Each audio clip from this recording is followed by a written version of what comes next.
Hey, hope you're doing all right. I'm Paul Wright, and today I wanted to share my new face tracking on my Crane V2.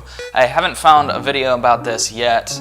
Most people were saying that this was a feature that was only available on the Crane 2 and not the Crane V2, which is the older model, which I've been seeing going on sale. People are selling them used for less than $300 in a lot of cases, and this is a really awesome feature that you can take advantage of, especially if you're someone like me who you're shooting a lot of video of yourself. So essentially the setup is exactly the same as some of the newer gimbals that are out there. You have to mount your phone on the camera somewhere so that the camera in the phone is actually the thing doing the tracking. Really, it's a small inconvenience for a lot of more dynamic looking video. It doesn't necessarily look like I'm just talking to the camera in an empty room early in the morning. Although it does seem like the camera is jerking around a little bit here and there to try to follow me. There you go.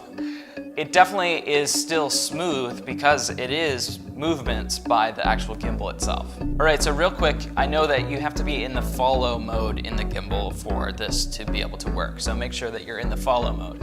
The second is to use the Assistant app and not the Play app. That's really important too. The face tracking feature is part of the Assistant app. And the third thing is something that I don't know if it's my phone in particular, but I wasn't able to get it to work with the front-facing camera.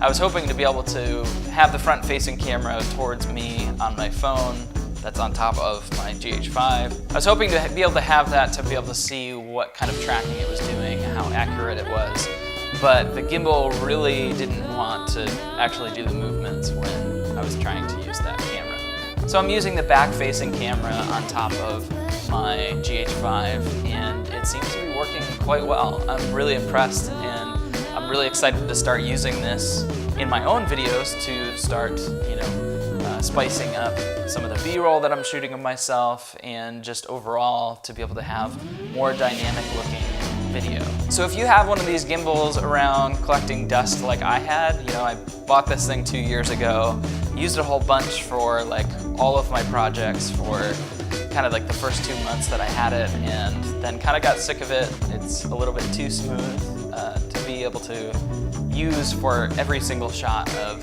a video, right? And what I had to learn is it's one tool of many.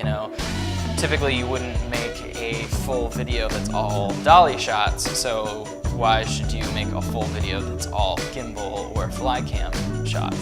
So I've had this gimbal on the shelf collecting dust, so I'm really excited to bring some new life back into it and start using it. Super regularly. This is incredible.